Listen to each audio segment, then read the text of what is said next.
দুর্নীতির ব্যাপারে আমাদের বেশিরভাগ হয় কি, অনেক সময় যেটা আমি এখনো বললাম যে সাধারণ মানুষ যখন দুর্নীতিটা জানে, এটা তাদের যদি তথ্যটা যদি শেয়ার করে দুদকের সাথে বা অন্যান্য এজেন্সির সাথে, সেটা তো একটু বেটার হয়।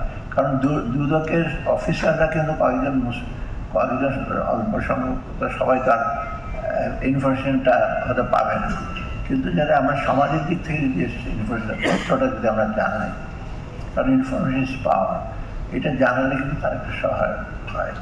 এই জিনিসটা কিন্তু আমাদের অনেকেই জানে কে কীভাবে দুর্নীতি করছে, কারা করছে, এগুলো যদি আমরা বলি আমাদের যেটা আমি সেটা ধরো, যেটা অনেক সময় আমরা বলি সোশ্যাল অডিট, মানে সমাজের দিক থেকে আপনি নিজে একজন অডিটর, নিরীক্ষা করলেন, নিরীক্ষকের মতো আপনি বলেন যে হচ্ছে প্রসেসের ঝামেলা হচ্ছে, তবেই কিন্তু দুর্নীতিটা কিছুটা এসে হবে। আর তৃতীয়ত একটা জিনিস হলো, যেটা দুর্নীতি আমার মশার মূল কাজটা, তথ্যটা পাবো এনফোর্সমেন্টটা বেশ কঠিন, বাট অপ্রিয় হয়, খুব জনপ্রিয় হয় না। এনফোর্সমেন্ট করতে গেলে অনেক রকম অ্যাকশন নিতে হয়, সেটা তারা করছেন। ইদানিং দুদকের ভিজিবিলিটিটা একটু বেশি। আগে দুদক আমরা জানতাম যে সেরকম কিছু অফিস আছে, দুদক মোটামুটি ছোট অফিস ছিল, একটু বড় হয়েছে অফিসটা, কিন্তু এখন ভিজিবিলিটিটা একটু বেশি। দুদকের ব্যাপারে সবাই এখন একটু সজাগ থাকে যে দুদক যদি কিছু করে তো নিশ্চয়ই তারা আইনগত আইন প্রয়োগ করবে।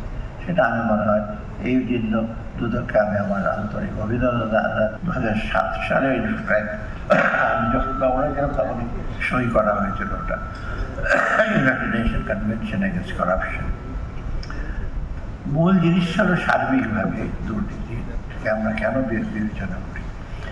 বিবেচনা করি এই জন্য প্রত্যেকটা ক্ষেত্রে, আর্থিক সাথে বলুন, ট্রানজ্যাকশনে বলুন, বা নিজের পার্সোনাল ট্রানজ্যাকশনে বলুন, ট্রান্সপারেন্সি অ্যান্ড অ্যাকাউন্টেবিলিটি যেটা আমরা বলি, স্বচ্ছতা এবং জবাবদিহিতা, সেটা সবচেয়ে বড় জিনিস। আমি একটা কাজ করবো, স্বচ্ছ থাকবে, কী জন্য কাজটা করছো আমি নিজে জানবো, যার জন্য করছি জানবে, বা সার্বিকভাবে জানবে, সেটা সবচেয়ে বড় জিনিস। আর অ্যাকাউন্টেবিলিটি, যে কাজটা আমি করি বা করছি সেটা যেন জবাবদিহিতা থাকে। এই দুটো না থাকলে কিন্তু দুর্নীতির জন্য যতই শাস্তি দিয়ে যাবে, বিশেষ রোজিদি যেটা বললেন, যতই শাস্তি দিই, শাস্তি আমরা দিয়ে গেলাম এক্সপোস্ট ফ্যাক্টর, এটা আর কি দিয়ে দিলাম শাস্তি একটা লোককে, কিন্তু দুর্নীতিটা তো আমরা রোধ করতে পারলাম না। একজন হয়তো শাস্তি পেল, আর শাস্তি যে খুব অ্যাডিকুয়েট হয় তাই না।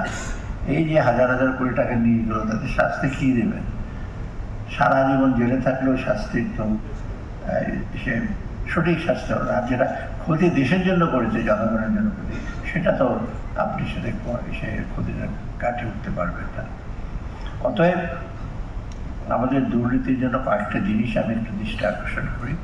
প্রথমত হলো সামাজিক একটা অ্যাওয়ারনেস, সামাজিক একটা আন্দোলন লাগবে। কারণ যদি সমাজ থেকে দুর্নীতিকে যদি ঘৃণা না করি, দুর্নীতিগ্রস্ত মানুষকে যদি ঘৃণা না করি, দুর্নীতি কিন্তু কোনোদিন যাবে।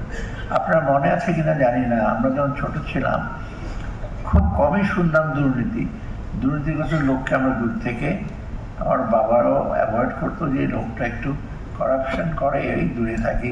ইভেন ছেলেমেয়ের বিয়ে দিতেও দ্বিধাবোধ করতো। এখন তো আমরা লাভ দিয়ে ছেলেমেয়ের বিয়ে দিতে যাই দুর্নীতিগ্রস্ত লোক। এটা দুর্নীতি কোনো ব্যাপারই না, টাকা পয়সা আছে ওঠে।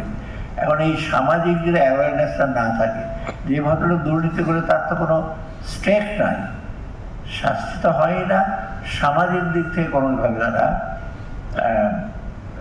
এফেক্টেড হয় না, ছেলেমেয়েরা মহা আনন্দ করে বেড়ায়। আমি দু একজনকে জানি, এরকম তো উদাহরণ, আমি তো অজস্র উদাহরণ আমি জানি। একজন ছেলের, একজন লোকের ব্রেকফাস্ট করে নাকি, তার নাকি ডেলি 5 থেকে 10 হাজার টাকা লাগে তার খাওয়া দাওয়া। সে মাঝে মাঝে ব্রেকফাস্ট করে ওয়েস্টিনে সোনারগাঁয়ে রাত্রেবেলা খায়, ওখানেই। মানে সে এত টাকা কি অ্যাফোর্ড করতে পারবে? ব্যবসায়ীরা যারা সব ব্যবসা করে তারা তো নিশ্চয়ই এত টাকা দিয়ে ছেলের পকেটে দেবে না। মোবাইল ফোন কেনে বহু দামে, কিছু যে মোবাইল ফোন থাকে আপনার জন্য ডেকোরেটেড, যেমন বিদেশি অ্যাক্ট্রেসরা আপনার গহনা কেন করে হীরা জহরত থাকে, একটা গহনার দাম তো আপনার $5 মিলিয়ন $10 মিলিয়ন হয় কেন? ওটা তো যে গহনার জন্য না, ওটা হয়তো হীরক খচিত ঘড়ির মধ্যে আছে। এইরকমও কিন্তু বিলাসিতা অনেকে থাকে।